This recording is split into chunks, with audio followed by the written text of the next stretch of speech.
guys, how are you? Welcome. I just did that already. So this is Rob Townsley. I'm Melissa Taylor. We're doing a video. We're going to put it out as a podcast, and it's going to be on the YouTube channel.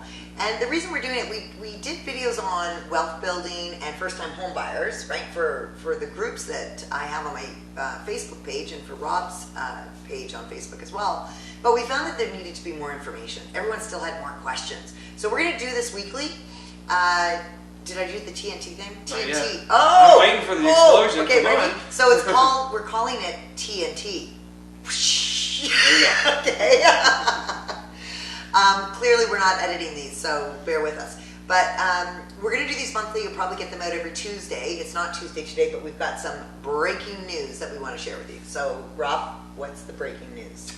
Okay, so yesterday, Government of Canada announced that it is going to make changes to the stress test, which is great news because what it's going to do is it's going to help people qualify, obviously for a lot more now on the mortgages. So just to kind of give you an idea what that announcement was, is so they've changed it now. And in the past, what happened is we had to use either 2% of the contract rate, which would be basically your mortgage rate. Let's say your mortgage rate was 2.89, it would be 4.89, or we'd have to use the Bank of Canada rate, which right now currently is 5.19.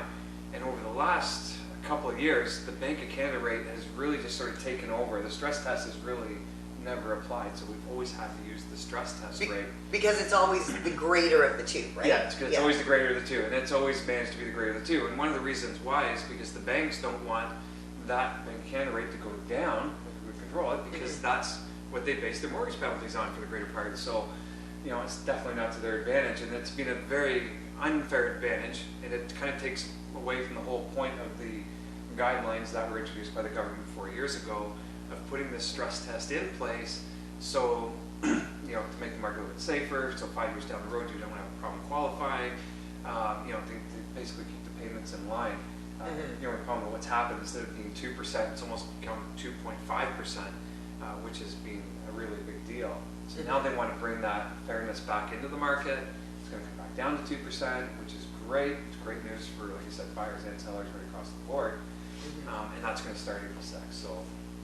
Okay, yeah, so that's big news, and it's going to affect the market for sure, both the buyers and the sellers. And you know, this isn't going to be a discussion about the stress test in general, because that's debated, widely debated everywhere, but it is where we are, right? Maybe another video we can have a conversation with the audience on that one, because that one can just go on and on for sure. Yeah, absolutely. So, but we are where we are. So if this comes to fruition, and it has been passed, right? Like this is set to come out. Yeah, it's set to come out. Okay. It's finally on its way, and you know, it's something that's definitely going to be welcomed because it was overdue like a long time ago. Yeah, right?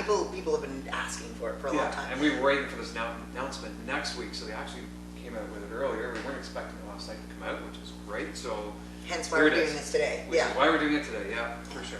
And so it does affect both buyers and sellers, right? Differently. But knowing, and if you don't know, like right now we are in a strong seller's market. Like we have buyers backed up who are pre-approved, even with the stress test rates, as they currently are, and are ready to buy a house, and it's getting those houses. Houses are going into multiple offers. It's very difficult for us to get them a house. You got to be like on the ball. So what is this change going to do for the buyers? Yeah, so this is big. Let's talk about the buyers first. So on the buyers end, what's been going on is, and you've seen this, we got a lot of buyers right now in the market trying to get in. They can only qualify up to a certain point. So a good example, we had a client this afternoon, they qualified for 480, now they qualify for 500. And you know the difference between 480 and 500, what that can get you in the market. And one of the reasons why I wanted to push this video right away was because that price change has not happened in the marketplace yet. So this is a great opportunity to get into a purchase, and have it close after the 6th of April. And we mentioned there is a little bit of risk to doing that because we won't be able to get an actual commitment possibly until after this comes in. But it's, you know, we don't see this opportunity come up often. So it's well, 2017 exploded and nobody had any indication. Here we have an indicator where you can actually act on a market knowing that information. So I think this is a blessing, right, to be able to have that in front of you. Big time, yeah. So and I mean, when I'm looking at it, looking from my client's perspective, okay, I want to buy a house. That means I'm going to qualify for more, or I might even suddenly be able to qualify where I couldn't qualify before. Sure. But that's April 6th. Now we're February 19th. So how am I going to go about securing my home that I want to purchase, but also being able to qualify at those better rates? Right. What are the risks? What happens there? So we're going to get into a few things. So like I said, you're probably going to not go in without a financing condition. So one of the key things here is you want to make sure you're properly pre-qualified. And this is really the key to this, because you're obviously waiving your rights, right, to this. So you want to make sure you're pre-qualified. And we could pre-qualify on that April 6th rate. So that's one thing that we can kind of look for. So like I said, there's a bit of risk to that part of it. And there are always other options that avenues we can look at if it didn't work. But, you get that pre-approval in, the proper pre-approval, right? So we're going to talk about that in more detail in a minute. But, that's what you want to do, and that's your big risk. The other risk is you don't want to wait until after the 6th for the market to adjust, right? So that's really where the opportunity is. You've got about maybe a 6-week open window to make a move, right? If you want to take a big advantage of this. Because I think after the 6th, we're going to start to see housing prices slowly increase. Sure. Well, I say slowly, maybe not slowly, but they are going to increase. Yeah, it's going to adjust to, that house you were going to pay $500 for is now going to be worth $520, probably in about 8 weeks after, if not sooner, just because of the adjustment in the market and what buyers can afford. And that's mainly because we're in a seller's market right now too. So the demand is there; they can demand a little more money. It's true, and even just sitting here thinking, buyers who have been pre-approved already, and even who are in our queue waiting for houses. I mean, if we apply the new standards to them, so if you've already been pre-approved, now's the time to reach out and talk to myself or Rob or other professionals you trust, because that may have adjusted. Right? It will adjust. Yeah, it's for sure. Going to adjust, yeah. And you want to get in now. It's all about being prepared. Like, you have this information, so get out there and do something about it, right?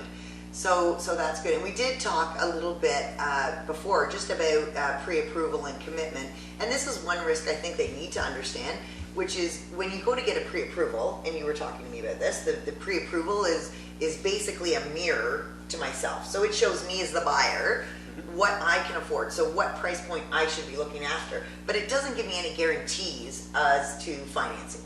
So let's go in that a little bit more detail. And I'm going to use this example. So last week we had a client that came in, basically said they did one of the banking online apps and he qualified for about $800,000, which was great. So then we take the full application, we do it properly, and what we end up finding out is he only qualified for $650.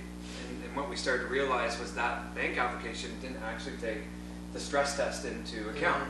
So he was off by 2% on this thing, which is almost 20%. It's huge. It's huge, right? Huge in prices. And you got to realize a lot of these online bank apps, you might think you're pre-approved and you're good to go and you've got this piece of paper, but there's a lot of things in a pre-approval that need to be put into place. And we have to do a lot of assumptions. We have to assume what the property taxes are going to be. We're not always going to be accurate.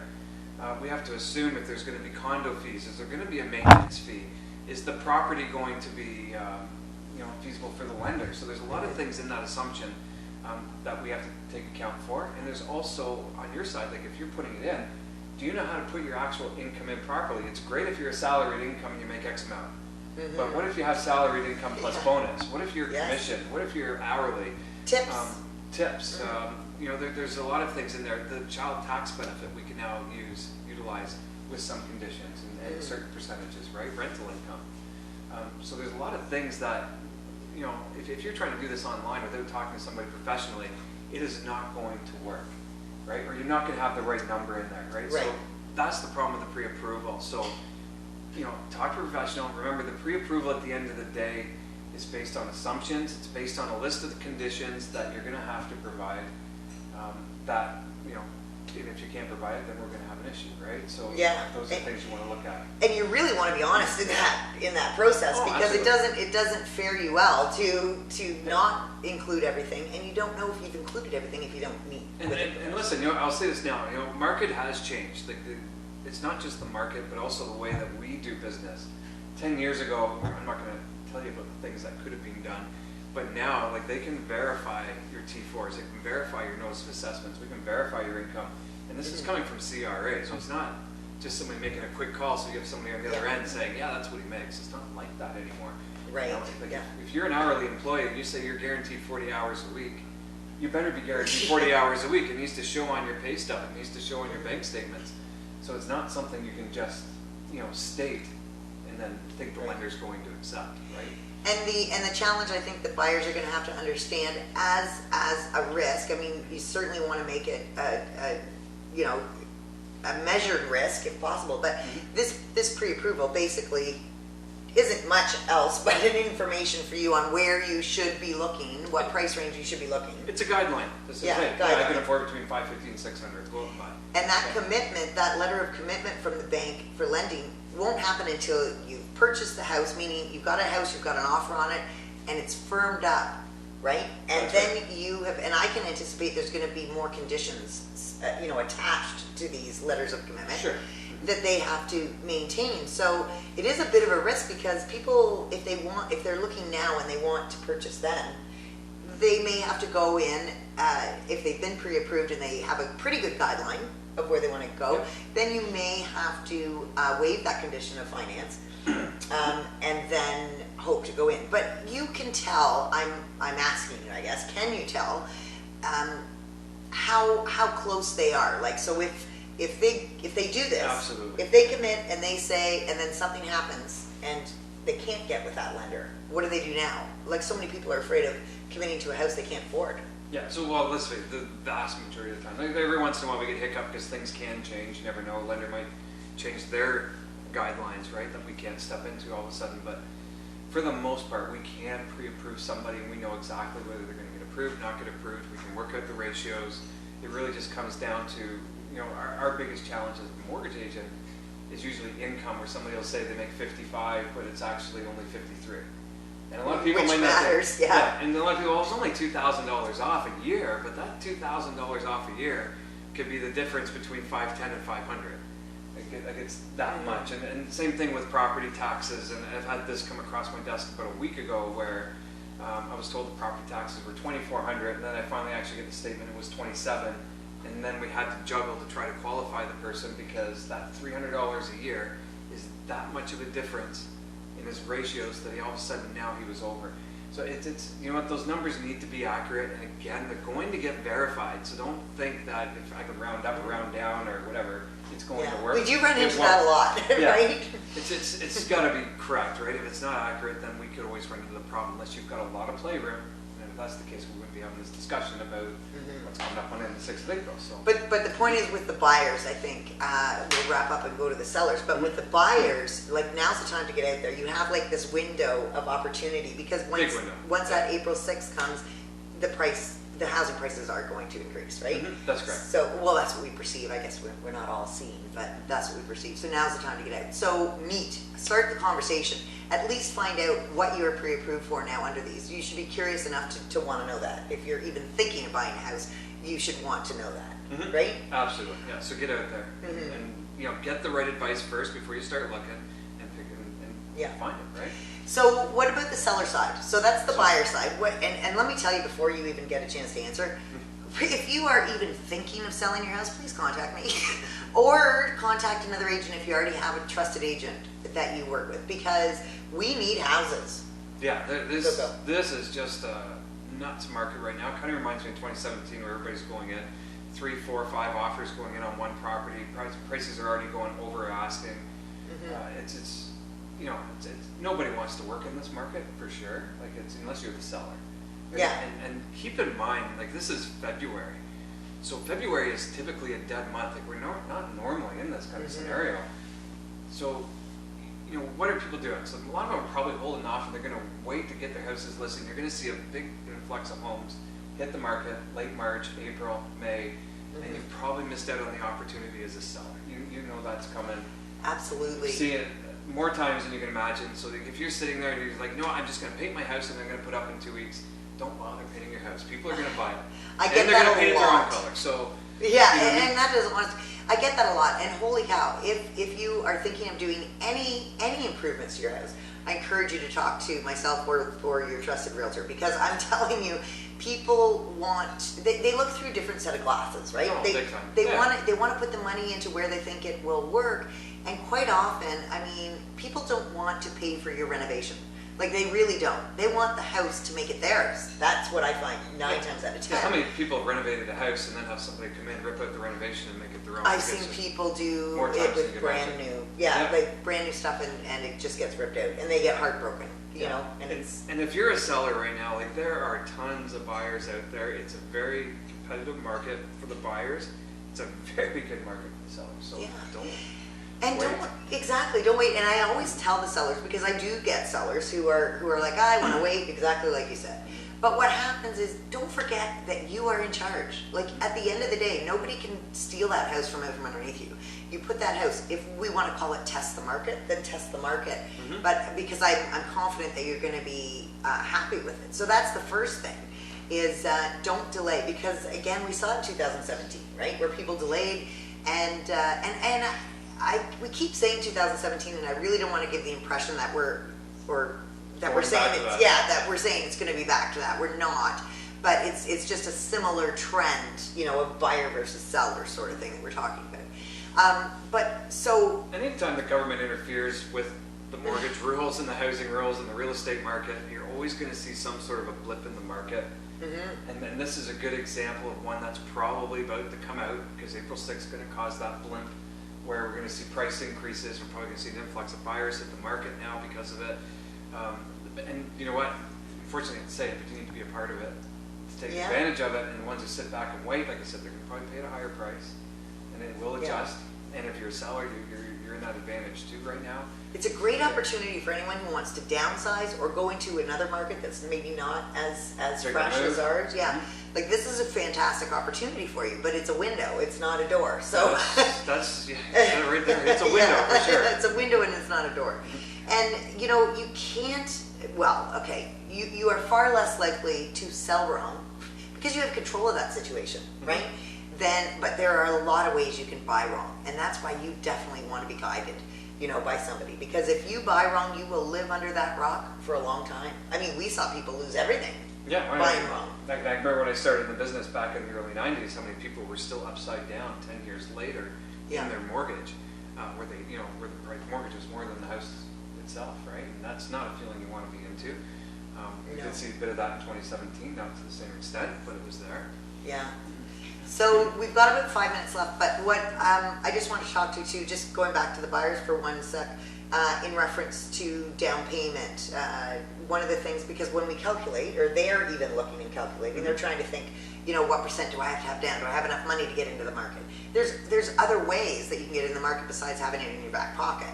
And one of the ways, and we're coming up on that deadline, is RSPs. Yeah, so totally forgot to mention that actually. Yeah, so we have an RSP deadline coming up on the 3rd of March, 2nd of March, sorry, I made a mistake there. And this is a great opportunity, especially if you're a first-time home buyer, you want to get in the market in the next 6 months. This is the opportunity where you should top up your RSPs.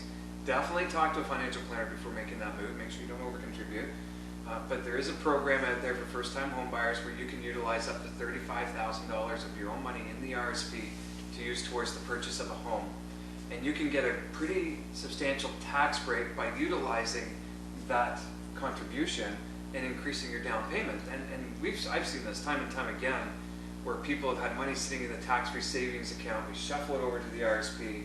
They get a big tax break, and now they can utilize that for their down payment. And they've sped their timeline up by 6 months just by doing that. It's like something so simple, but a lot of people are not aware of it. Yeah, it's a great program.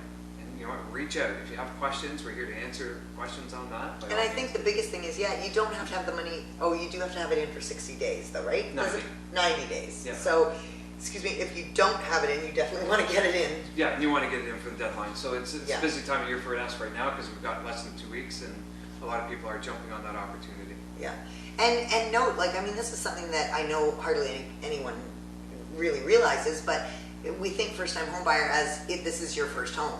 Not so. If you have purchased or sold your house like 5 years ago, I think that's a cutoff, right? 5 years? So 5 years, yeah. Okay.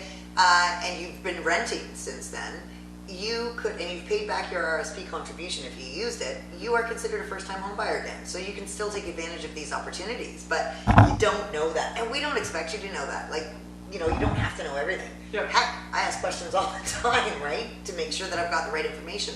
So that's what we're here for. So everybody is different. There's no question Yes. about that. You can't put everybody in one basket and say this is how it's going to be. Every situation is going to be unique. Every situation we calculate it a little bit different, right? And it gives us a good opportunity. So yeah, you need to talk to somebody to do it. But to wrap up, let's just tell them again what the change is and what your action steps are, because this is it. Okay, so again, April 6th, we have definitely changed to the stress test from the Government of Canada, which is going to benefit a lot of people. It's about a 0.5% drop approximately. Probably going to add an extra 15 to 20,000 to your purchasing power. So take advantage of it as a buyer. I will wrap up again. RSP season's ending in 2 weeks, so you want to get that done before March 2nd if you want to take advantage of that for your down payment. Yeah. And you know what, guys, I know we're going to wrap up soon, but watch out. We got a lot more videos coming out, which is going to be tons of information. Feel free to ask any questions. If there's a topic out there you want to hear about or something you want to know more about, just ask, post it, call us, bug Melissa all you want. Yeah, I'm please. busy. And I think you can subscribe on this. We're going to do it on YouTube and a couple other podcasts. So make sure you subscribe so that you don't miss any videos. And let's reiterate again, if you're a seller or thinking about it or just want to have a conversation, reach out, please, because this is an opportunity that we just don't want you to miss. And you're in charge all the time. Right? All right, that's it. First TNT, done. There you go. Okay, see you next time, guys. Thanks.